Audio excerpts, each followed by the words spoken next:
is Math Bro here, back with some very invigorating content today. So today we're talking about machine learning. Okay, so machine learning, kind of like buzzwords at this point, thrown around so often, but what really does machine learning mean? So that's the goal of today, kind of a meta discussion before we jump into an actual series on the theory and the math behind ML. Um, but let's just get started just by talking a little bit about the background of ML and kind of where it originates from. So the term machine learning was actually coined in the late 1950s by computer scientist Arthur Samuel, and he was working at IBM and actually working on training computers to be able to play checkers. And he defines ML as a field of study that gives computers the ability to learn without being explicitly programmed to. So, how do we make sense of that? Well, we as humans kind of have that innate ability, right? We have that innate ability to learn just naturally. And so I think machine learning, and I think what he's trying to say in this quote is to be able to give that same type of ability to machines. And, we'll talk about the many different tools and techniques and algorithms used to be able to try and facilitate that process. And I think that whole bag of tools, techniques, and algorithms to be able to pass on that innate ability to learn to machines is precisely what machine learning is. So when I think of machine learning, I think of it as really just a way of framing a problem and then trying to apply the right type of tools to solve that problem.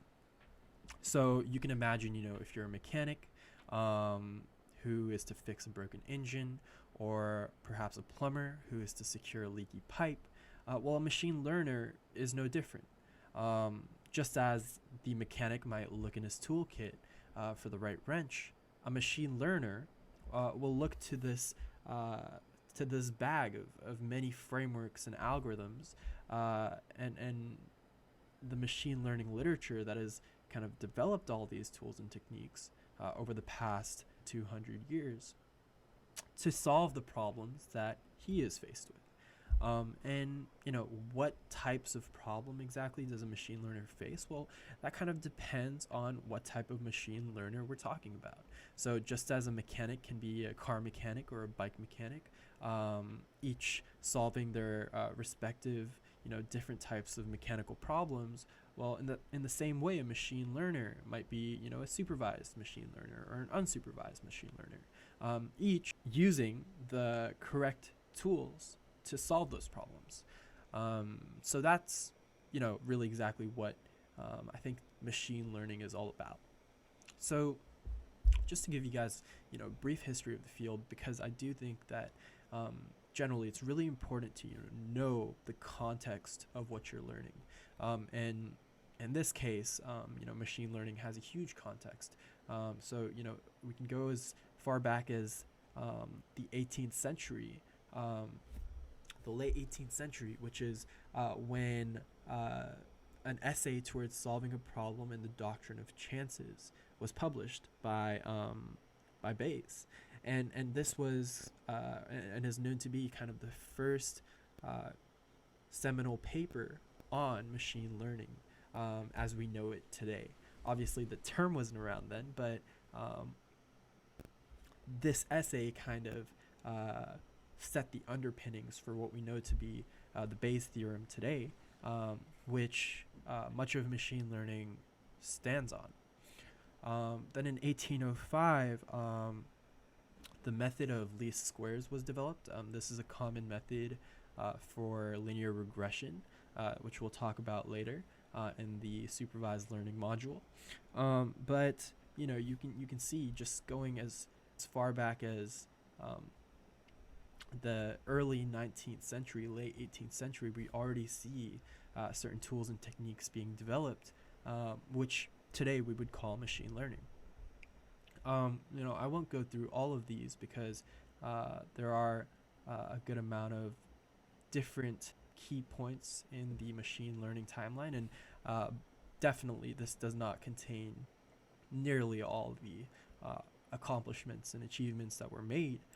But you can see that, you know, in 1952, so this was when Arthur Samuel was able to actually teach machines at IBM to play checkers. And this is actually, around when the term machine learning was coined later in 1959 by Arthur Samuels.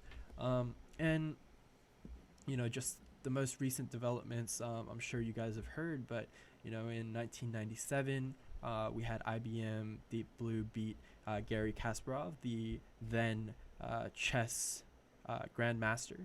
And in 2011, IBM Watson defeated professionals in Jeopardy. And then most recently in 2016, we had Google AlphaGo actually beat a professional Go player.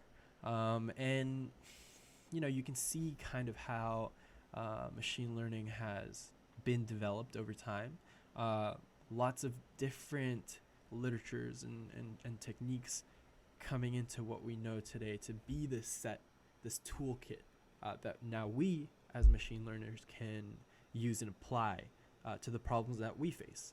But remember that we're standing on the shoulders of giants. Okay. So when we talk about machine learning today, it's important, I think, to take a step back and look at the context in which machine learning is applied, right? So when we look at our data-centric world today, it's data, which is the hot commodity, right?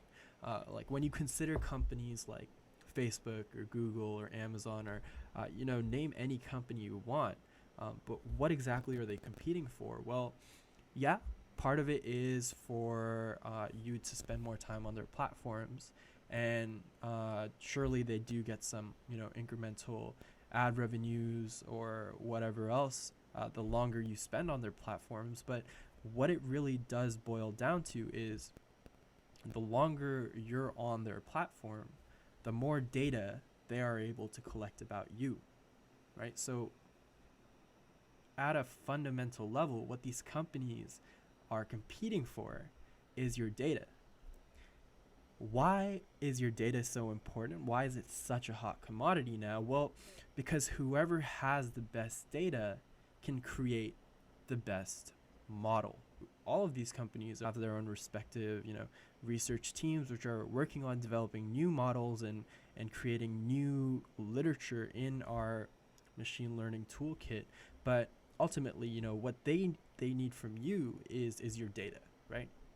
So, the next time you think about asking Alexa what the weather's going to be like, or query Google Maps to figure out the fastest way home, or, decide to check out a show recommended to you by Netflix, or even go on a date that might have been presented to you by whatever dating app you use. Well, think about the fact that you can only use these apps because of machine learning.